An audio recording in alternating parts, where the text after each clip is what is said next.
Good evening, everyone. Welcome to segment 2 of the podcast, Native Drums. I am Dr. Harry Singleton. I'll be with you again tonight. If you can recall, the last segment ended with the shipment of African barter to the new Americas, both the United States of America and to the Caribbean and South America. Tonight, we take a closer look at the process by which they went from the holds of ships to the plantations in which they find themselves. And this is why I titled this particular lecture, A Strange and Hostile Land. Of course, for those of you who are familiar with the 137th Psalm, they asked, of course, the children of Israel in Babylonian captivity to sing us the joyous songs of Zion. And of course, they responded, how can we sing the Lord's songs in a strange and hostile land? And so because of that, I have titled this lecture, A Strange and Hostile Land. After being broken in by slave breakers in the West Indies, slaves were then shipped to the South Americas, the Caribbeans, and of course to what we now know today as the United States of America. And of course, the Middle Passage's first stop was the West Indies because it was a central location for creating slaves and distributing them to other parts of the Western Hemisphere. Slaves were also sent to Brazil. There are more there than any other continent, any other country in the Western Hemisphere. They were sent to Peru. They were sent to Argentina, and they were also sent to Mexico. As it relates, though, to the United States of America, the colonial precursor to the United States of America, slaves were sent to 3 major auction cities here. And of course, those 3 major auction cities, Richmond, Virginia, New Orleans, Louisiana, and of course, our very own Charleston, South Carolina. In fact, Charleston, South Carolina had the reputation for having the best slaves of either Richmond or New Orleans. Of course, Charleston and New Orleans are right on the water. They're water cities. Richmond a little further inland, and that's the distinction between the two.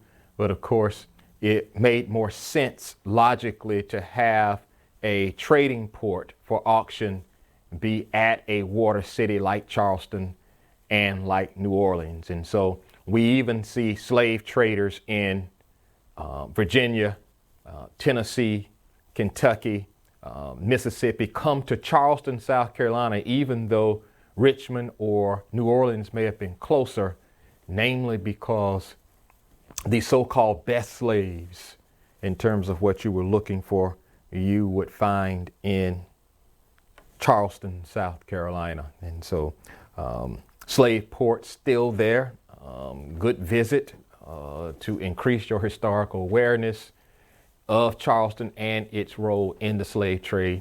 The market in which they were auctioned still there as well. Great trip to take to increase your intellectual awareness of the slave trade. As it relates to the auction atmosphere, it was nothing short of a carnival-like atmosphere. Hot dogs, Coca-Colas, popcorn, cotton candy.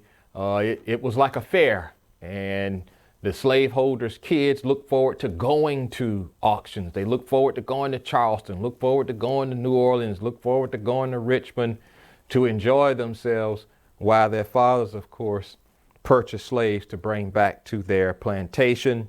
And of course, during the auction process, slaves are brought on auction stage one by one, and they were sold to the highest bidder, not unlike anything you've seen in a reenactment movie like Roots or 12 Years a Slave. From a strategic standpoint, it is important to know that families were broken up by design. Whenever they discovered that there were siblings on a particular voyage brought to auction, they made sure that those siblings did not go to the same plantation. They were broken up by design to destroy a sense of social cohesion among the slaves, and of course, to inspire other slaves in a joint effort to insurrection. And so one of the issues that we deal with today is still dealing with broken families in the Black community, namely because of the hundreds of years in which the family was intentionally targeted by the slaveholding community in order to create disunity and to diminish social cohesion. Slaves that were not purchased were considered refuse slaves or refused slaves. And they were subject to something that was probably even more demeaning. They were subject to what is referred to as a scramble sale. And that is on the last day of the auction. The slaveholders would be given a booklet. And these were very, very elaborate booklets, kind of like what you would see when you go to a commencement, when you see parchment paper, resume-like paper. That is the paper that they used to list the slaves and to list what their attributes were relative to their contribution to plantation life. And so generally, if you were not selected as a slave, there was probably some deformity with the slave. There were probably some impending health problems. There are probably some mobility problems. There are probably some early health problems or physical problems as to why they were not selected. But on the last day of the auction, they would just open the doors of the slave auction site, and slaveholders would walk in and just select slaves, and they could get them for free on scramble sale day or last day, which was particularly demeaning on that day. Not just for the slaves who got selected, but also for the slaves who did not get selected. They were, if they were not purchased, they were left to die on the wharf. As we now know today, it's Gadsden's Wharf, where the International African American Museum is located. But they were left to die on the wharf. Now, on the one hand, you may say, well, you know, this is a strange turn of fortunate events in the sense that they were not selected. But on the other hand, they were in a foreign land that they were not in which they were not familiar. They were in a hostile land that, of course, was hostile to the achievement of Black aspiration. And of course, they were already branded in the life of the religious community as demonic because they had dark skin. And so you have no change of clothes, you have no food, you don't know anyone, and you were not selected to go to a plantation. And so many of them were left to die on the wharf, and that's exactly what happened to them. Only a few of them were able to scrounge out some type of meager life going forward and do odd jobs for people downtown. But that was a hostile proposition in and of itself, to see somebody Black walking around downtown that did not belong to an owner and did not have any pass papers to come into town until we start seeing the infusion of free Blacks who came to America much later and were never slaves. But at this point in the slave trade, this is a very, very dicey reality for those slaves, that many of whom subject to a scramble sale and left to die on the wharf. As it relates to plantation life itself, once on the plantation, slaves were immediately, number one, branded with estate marks. Now, this is their second mark. If you can recall, the first brand was with the ship company so that the ship company could get credit for that particular slave. And then they were branded again with estate marks, many of whom were branded on the outside of their lower legs. Some were even branded on their chests and on their arms. And of course, they were very painful in the process of branding. And of course, this has raised a contemporary discussion relative to Greek letter organizations. How my fellow Greek brothers and sisters out there relative to the significance of the brand, the requirement of the brand in yesteryear, that this was a throwback to slavery, and that it has been sharply criticized by progressive thinking Black leaders that we should not be doing this to each other or requiring it as admission into a Greek letter organization. And so the brand has come up again in contemporary conversation relative to an otherwise enhancing process of becoming a member of a Greek letter organization to still live in the world of brands. And of course, the second thing that happened once they got to plantations was that they were given European names. And of course, this would become a big issue as we move forward and develop organizations, particularly black nationalist organizations like the Nation of Islam, where, of course, the leadership, namely Elijah Muhammad, maintained that we must change our names because the names that we have were the names given to us by a slave master. And it was given us because it was his name. And so our surnames, like mine, of course, being Singleton, was a name that was given to denote ownership of you.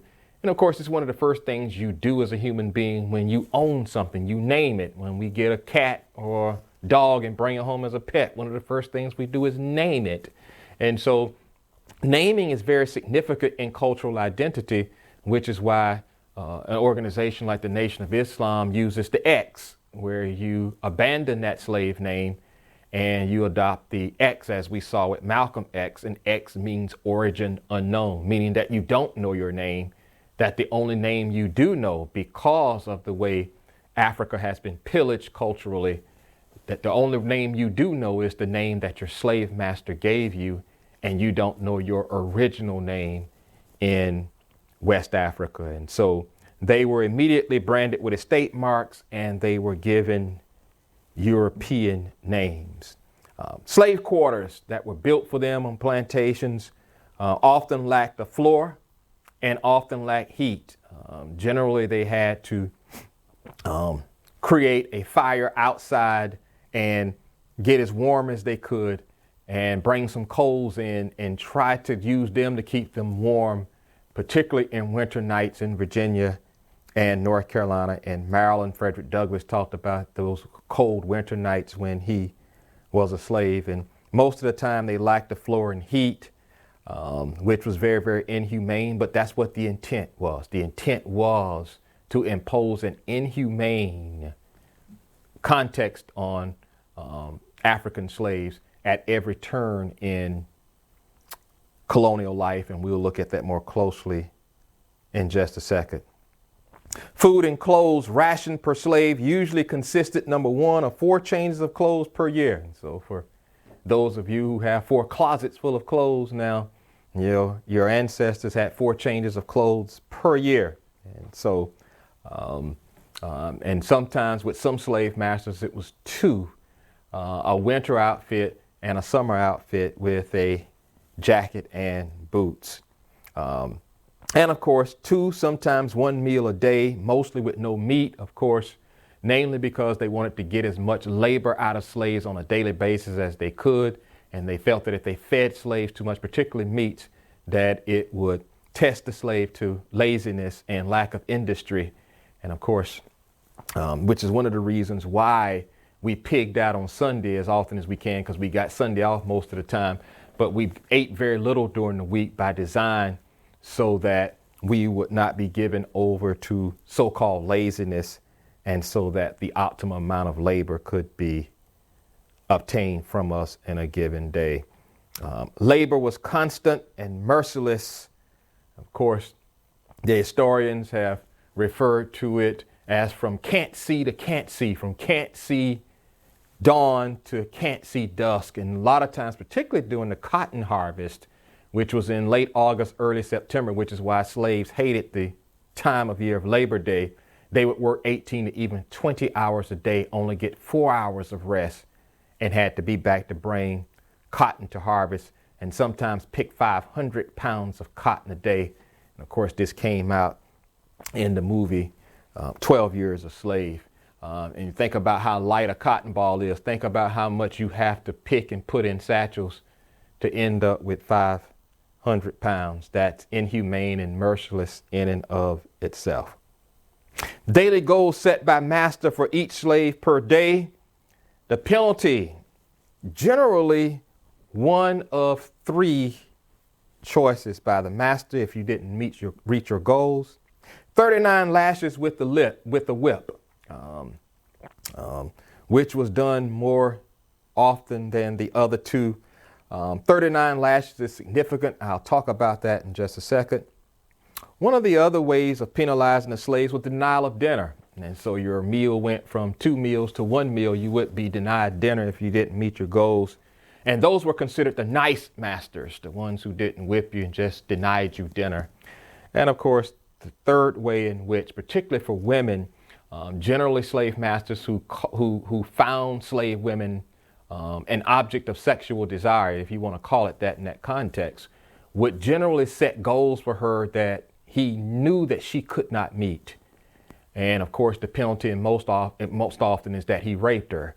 And so he set those goals intentionally so she couldn't meet them, and then raped her that evening. And of course, I say rape in its ultimate and absolute value because, of course, you couldn't rape a slave person or a slave woman during slavery because Africans were not considered human beings during slavery. And so I use the term rape as a means of bonding with my sisters. But of course, slave masters had slave women at whim sexually and were never convicted for it. But let's go back to the first penalty. 39 lashes with the whip. Now, one way of looking at 39, you may ask, why 39? Well, 39 also equals to 40 minus 1. Now, where does that come from? One of the things that we're going to see is that, unfortunately, the slave trade had drippings of divinity and Christian faith in it. And many slaveholders were taught by white Christian ministers that the slave trade itself was the manifestation of the kingdom of God on earth, and that they were using sound biblical principles in disciplining their slaves, which created an even greater understanding of righteousness, if you can believe it or not, among slaveholders for their treatment of slaves. But for those of you who are familiar with biblical literature, you recognize this 40 minus 1 construction in a number of areas in the Bible, particularly as we begin with the law of Moses and the whole notion of flogging slaves. We see the reference to 40 lashes less 1, which of course gives you mathematically 39. 40 lashes was determined enough to kill, so you wanted to punish them up to the maximum without killing them. And so many people who had been beaten and flogged to death had been flogged over 40 times. And so they came up with the rule in biblical history, 40 minus 1 as a Levitical law in the law of Moses. And thus 39 lashes is the maximum punishment short of death. And so you can see how twisted and diabolical the slave trade becomes as it includes biblical literature in its understanding of the kingdom of God manifest in slavery. Specific passages. When we look at Deuteronomy 25:3 of the Levitical law, we see 40 stripes he may give him, he shall not exceed. If exceeded, then the brother shall be looked upon as vile or wicked. And so you could give 39 to your servants and still be considered righteous in God's eyes.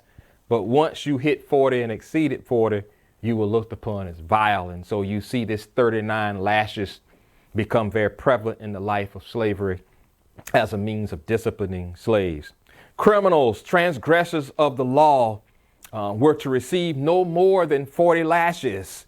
Thus, Jews gave criminals 39 lashes for breaking the law. And so you see this no more than 40 lashes connotation and reference again. Isaiah 53:5, another context, the suffering servant narrative for those of you who are familiar with Isaiah and its content. Isaiah 53:5, he was wounded for our transgressions, bruised for our iniquities, chastisement of our peace upon him, and with his stripes we are healed.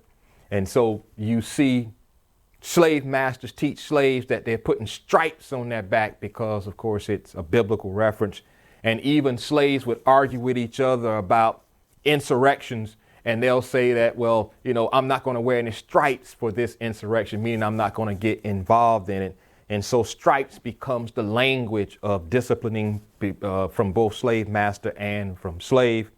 But more importantly, whipping is seen as healing and later salvific, that you love someone enough. And of course, we have this conversation when it comes to disciplining our children. But when you begin to talk about it within the context of a diabolical institution where you are actually doing this with big, heavy flogs to other grown people, then its salvific leanings begin to part ways for me. That becomes more clever sophistry to justify the slave trade and your disciplining of slaves than is rooted in anything sound from a biblical standpoint. So slaves would use this terminology in conversation with each other relative to wearing stripes. And 2 Corinthians 11:24, Paul's persecution by the Jews. Paul states of the Jews 5 times, I received 40 stripes, save one. There you see the terminology again from Paul, 40 stripes, save one, which of course gives us 39. And of course, in Jesus' passion experience with this 40 minus 1 terminology, there's no direct reference to 39 lashes with Jesus. But of course, he was scourged and flogged by Pilate, but not killed, which means that there is sufficient evidence to conclude that at some point in time, Jesus was not only flogged, but he was flogged 39 times. I'm sure that Pilate was familiar with the terminology relative to 40 minus 1 that he inherited as the district attorney in first century Palestine, if I may give him such a lofty title. And of course, and so he probably was well aware of this 39 lashes language, and Jesus likely received I strongly think that Jesus received 39 lashes as part of his passion before he was crucified. And so that 39 lashes with the whip is not just a made up number if the slave didn't reach the goal. It was actually rooted in the early life of the white Christian church, unfortunately. Women capturing the master's eye, as I just mentioned, women were often raped and given daily goals that were impossible to meet. A lot of times when a slave woman captured the master's eye, she would be brought into the big house for work. So he could be close to her and he could be next to her so that he could look at her and do whatever he wanted to her, which always created problems for that particular woman because she was in an unwinnable situation. If she acquiesced to the slave master's demand, she draws the ire of the slave master's wife.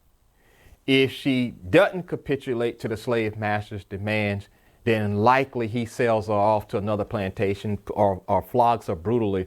Particularly, he sells her off to another plantation if he discovers in any way, shape, or form that she may be developing a romantic relationship with a field hand on that particular plantation. And so the way he would punish her and him is to sell her off to another plantation. And so she was put in a situation that was acutely unwinnable for her once she was brought into the big house for work. Runaway slave earned the highest contempt of the master. Many of them, if they were recaptured, were brought back and they were flogged mercilessly in public square to send a message to the other slaves that this was what will happen to you if you have the same idea and you act on it. Generally, posses would run out after they learn of the slave escaping, and they would, of course, put a scent on the clothes that slaves wore, and they would have cloth materials of it, samples of it, and they would give it to the dogs so that the dogs could sniff the scent and then, of course, lead them in the direction where the slaves was going. This was also a risky proposition, particularly since early in the slavocracy, you didn't know the land well. You didn't know the land, the fallout of the land well. This became more and more accessible, though, as we moved through the slave trade, particularly as we moved into the 19th century, and we actually began to form some alliances with whites who began to see that slavery was an abominable institution, and more importantly, that it was an immoral institution. The mortality rate was high, and so that necessitated the frequent voyages to Africa that we discussed in the last segment. Slaves usually end up getting in fights with slaveholders. Slaveholders have to kill them. Sometimes they run away and die when they have run away. Sometimes they're brought back and beaten so mercilessly that they end up dying. And so it necessitated frequent voyages to Africa. But the importation stopped supposedly in 1740 to 1750, when what I refer to as the import domestic ratio becomes 1:1. Now, what do I mean by that? By the time we hit 1740, 1750, we're about 120 years into slavery. And by this time, slave men and women were having children at a rate on the plantation that was equal to the number of slaves that they were bringing in per year. And so that's what I call the import domestic ratio. Once it reached 1:1, one slave born for every one slave brought in, those importations supposedly stopped. But even as late as even though it's outlawed in 1808, even as late as 1850, as I said in the previous segment, we see illegal importations happening to bring in even more slaves in the 1840s. And of course, part of this had to do with the fact, too, is that we were in the midst of the Underground Railroad with Harriet Tubman, and more slaves were running away. And so as slaveholders saw it, they were justified in engaging in these clandestine importations of slaves in the middle of the night so that they would not get caught. And more particularly, slavery as taught by white Christian ministers was to be an eternal institution, that even in 2025 today, we're still supposed to be slaves technically. I tell my students this all the time, that as the older person in the room, I'm supposed to be trying to show you as younger people how to survive the plantation. We're not supposed to be having discussions about slavery. We're supposed to still be slaves because it was styled by white Christian ministers as an eternal institution, and we were never meant to be free. But the fact that we are free, at least from the institution of slavery, is a testament to two realities. Number one, God's partiality for liberating oppressed people. And number two, our never letting go of the plow of freedom, even in our darkest days in plantation life. And it was not because of those two factors we could very much find ourselves in the same institution that would never have ended. Speaking of regulating behavior, as we move into the late 17th, 18th century, and we start seeing the emergence of politics, and it becomes more and more prominent in the life of the colonies as we head into the Revolutionary War and in the United States of America, we're going to see the establishment of slave codes, or laws created by white politicians in colonial life to regulate slave behavior. I just want to bring some of these slave codes to our attention for our discussion, because, of course, there's always been a concerted effort from the plantation, even to the day, to control the behavior of Black people, to control the behavior of African American people, to tell us where to live, to tell us what to read, to tell us how we should be educated, to tell us how to dress, to tell us how to think, particularly theologically and religiously. And so one of the reasons why the Black church was started was so that the white church and white Christian ministers could influence slave behavior and regulate slave behavior by using religion, particularly themes like submission and obedience, and the notion that when you submit to your slave master, when you're obedient to your slave master, you're also being obedient to God as well.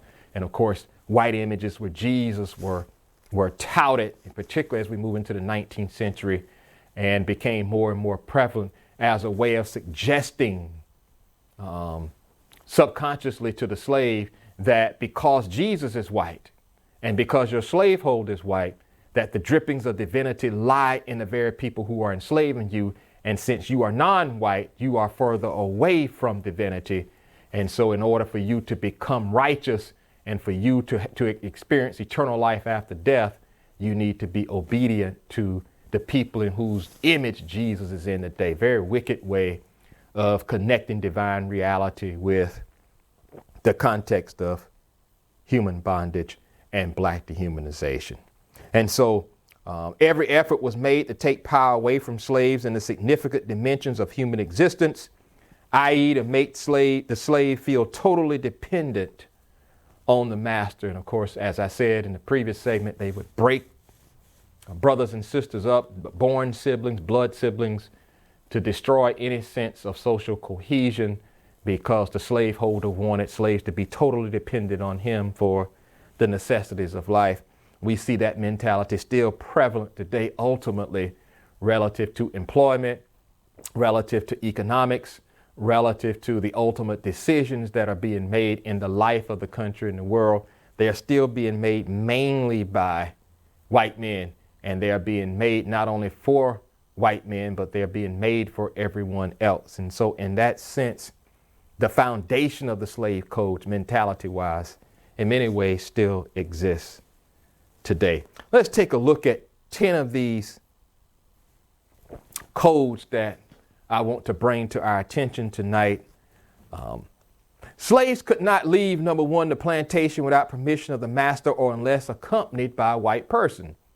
We also saw this in South Africa with apartheid as well, that you could not go into Johannesburg unless you had your passbook or your passport.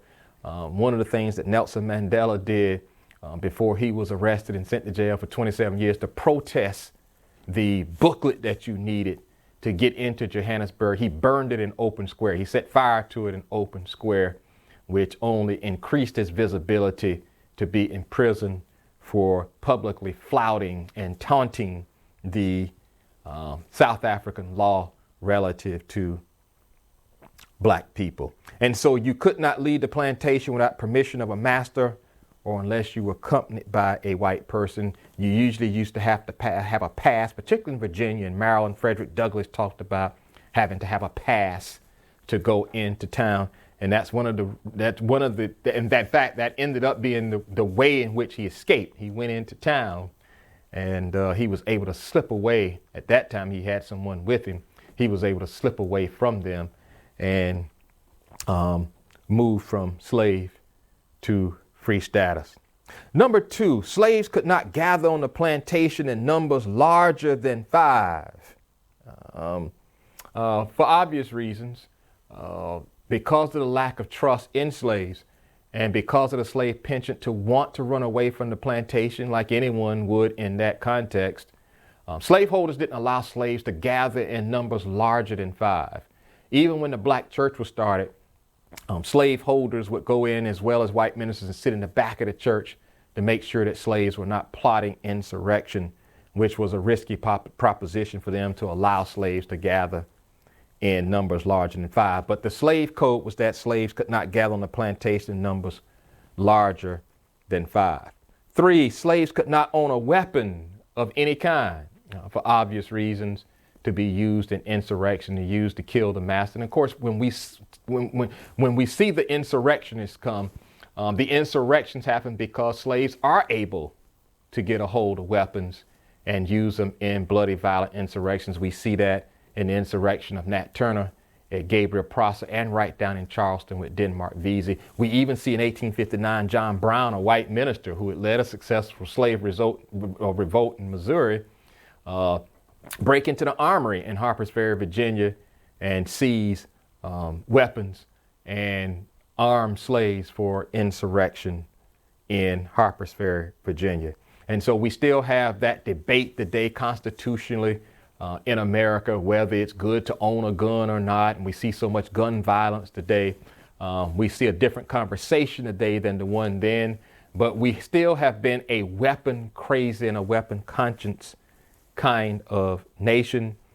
And so weapons became the basis by which you either defended what you had currently created or whether you were trying to destroy what you were brought into if you were a slave. 4, any slave attempting to run away received the death penalty. Now, this has to be put in its proper context.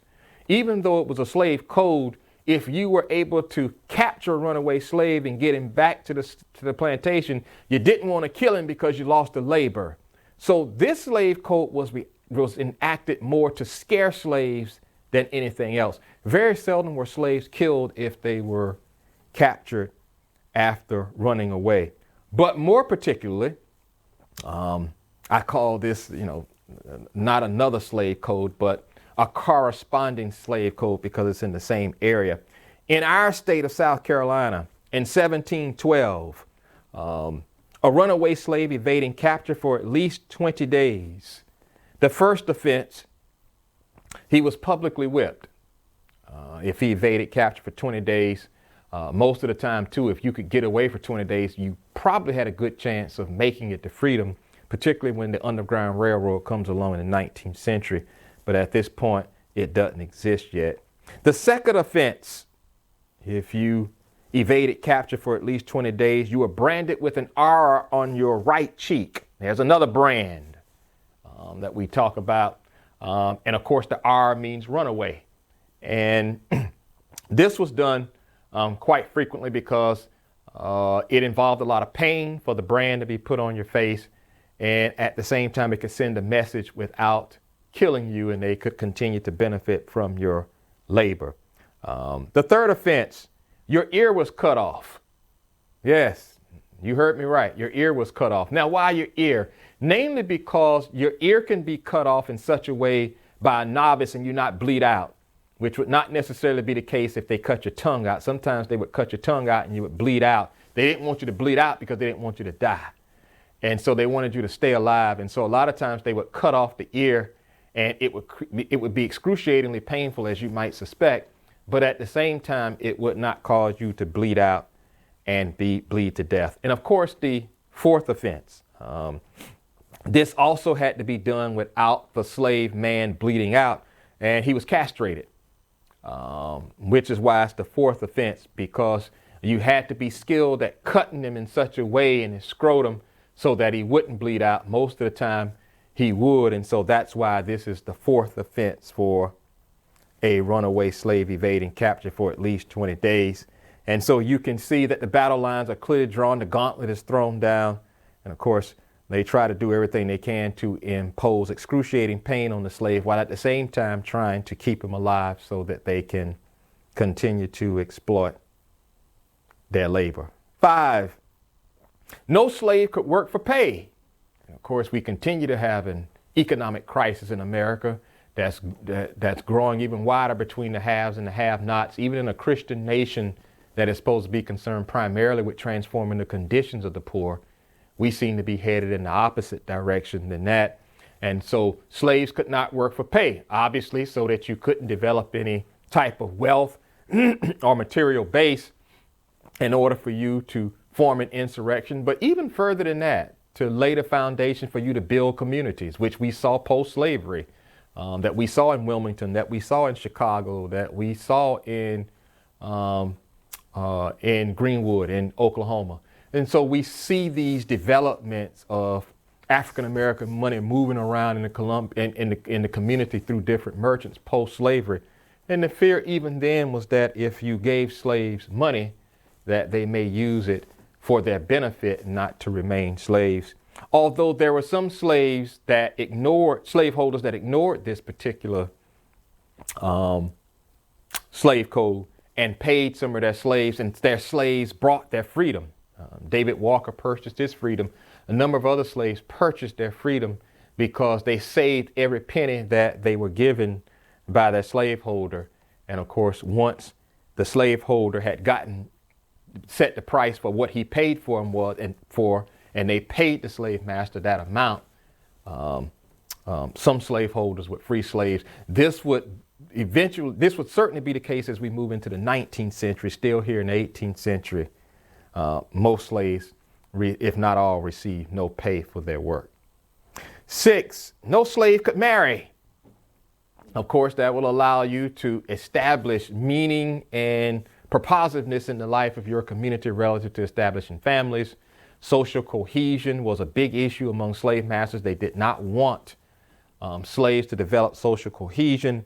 They did allow slaves to have a ceremony And of course, it's famously known as jumping the broom. And this is an adaptation from an African cultural expression wherein the wife of a newlywed couple would take a broom and sweep out the front porch of their house and the sidewalk in front of the house as a means of not allowing evil wizards to come in and destroy the life they were trying to build as a family. So you can see even in Africa, family life was very big for African people. And so we see that adaptation even today as we can now have ceremonies, and some couples have conscientiously put the broom jumping ceremony into their wedding, whether it's during the service at the church or whether it's during their reception at the town hall. We still see the broom jumping ritual in remembrance of our ancestors whose marriages were not recognized, but they could broom jump. 7, no slave could have a birth certificate, namely because it humanizes you.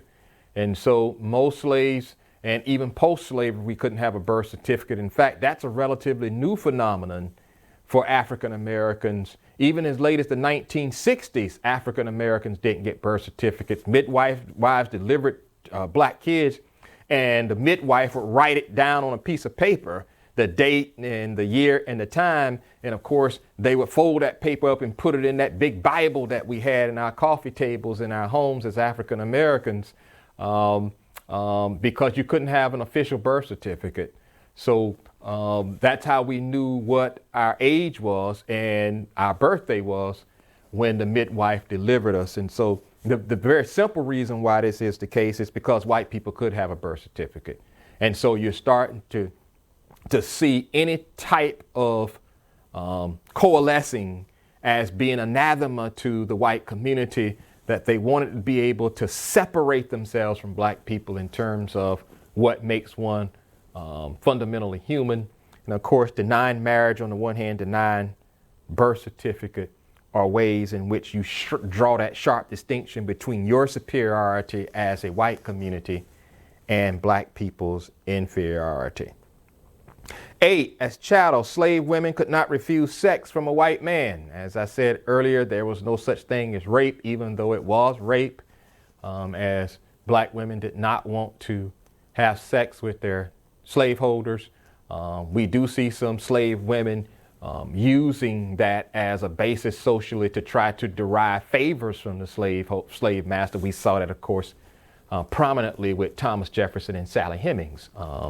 But even Sally Hemings' mother had a relationship with the slaveholder and created a relationship with that slaveholder with the hope that it could derive some type of humanizing gesture from the slave master as a result of it. One of the things, ironically, that Thomas Jefferson promised Sally Hemings is that he would not sell the slaves to another plantation, even as he hit acute financial crisis, namely because the slaves had lived together with each other for so long, they didn't want to be broken up. And so even though Jefferson died a broke man, Monticello, Sally Hemings was able to get that promise from him. Yet at the same time, she said to him when he tried to rape her the first time they had sex, she said to him, "You don't have to do that. You own me." And so in that sense, a slave woman could not refuse sex from a white man. Slave men, 9, could not be circumcised. Again, it distinguishes you from white men who could be circumcised. And so my PSA to you is that for young men who are not circumcised, please get circumcised. Mothers, please make sure your sons get circumcised, particularly as they grow older, as they produce children, and as they become sexually active, they need to be circumcised. And so, but at the time, slave men could not be circumcised. Again, this is a new phenomenon like the birth certificate. Even into the 1930s, 40s, 50s, black men were not getting circumcised because many of them were born at home. And when they were born to the midwife, they didn't get circumcised. And so please make sure that we do this for men. But of course, white men could get circumcised, not black men. And so yet another distinction between black and white humanity. And of course, the 10th one, which is very significant for me as an educator and as the son of 2 educators, both my mother and father. No slave could learn to read or write. The penalty was death if you were caught teaching a slave to read and write. And of course, it was Frederick Douglass who said that knowledge makes a man unfit to be a slave. And so as Frederick Douglass grew and other blacks who could read grew, the fear from slaveholders and white Christian ministers, white politicians, well-founded. If they learn how to read, they're going to write books and write speeches condemning slavery. And that's exactly what they did. And then taught others how to read and to write as well. We see this with Frederick Douglass in his book, of course, Narrative of the Life of Frederick Douglass and My Bondage, My Freedom. We see this with Harriet Jacobs' Incidents in the Life of a Slave Girl. And of course, we see this with David Walker's Appeal to the Colored Citizens of America, one of the most highly significant and incendiary documents in the history of this country and the past half millennium. And so this is why my PSA always is to my students, read something every day. And if you can, write something every day. There was a time when we could not do this.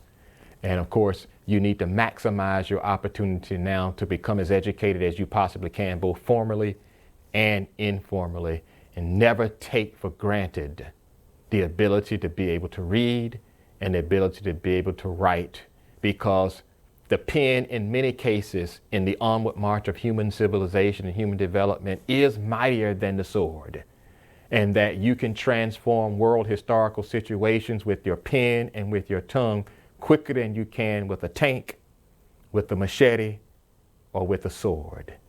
And so we have seen this in our history as well. And we've seen it with Malcolm X. We've seen it with Martin Luther King. We've seen it with W.B. Du Bois.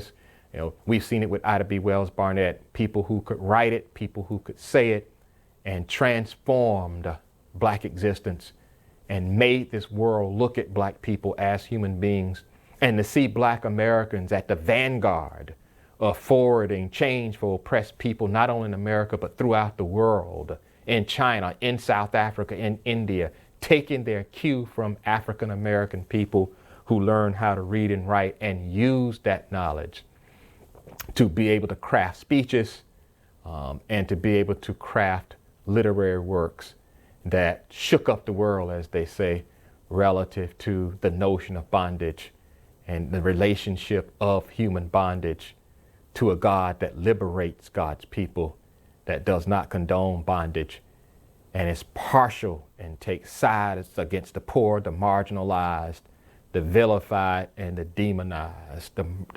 in world events and world historical affairs. And so learn how to read and write. Continue to learn how to read and write. Don't ever take this for granted, because someone died for your ability to be able to read and write and didn't even know your name. And so that concludes segment 2, A Strange and Hostile Land. In segment 3, as I touched on it a little bit, even just now, I'm talking about the God that's partial in situations of oppression. We're going to take a look at a lecture referred to as the coming of the gods. And we're going to see, as we move into the late 18th into the early 19th century, 2 different theologies emerging in plantation life publicly. One, of course, slave-holding theology, which equated biblical revelation and Christian faith with African slavery. But on the other hand, you're going to see a different type of theology emerge for Africans as they began to lay the foundation themselves, as they began to read the Bible more, grow in Christianity more, and they're going to be able to see a different biblical story, and they're going to be able to convey that to their people and to the world. And so we'll look at that next segment. It's titled The Coming of the Gods. Thank you for listening to this segment. Again, I hope it was enlightening and informative, and I'll see you again next segment. Thank you very much for joining us, and have a good night.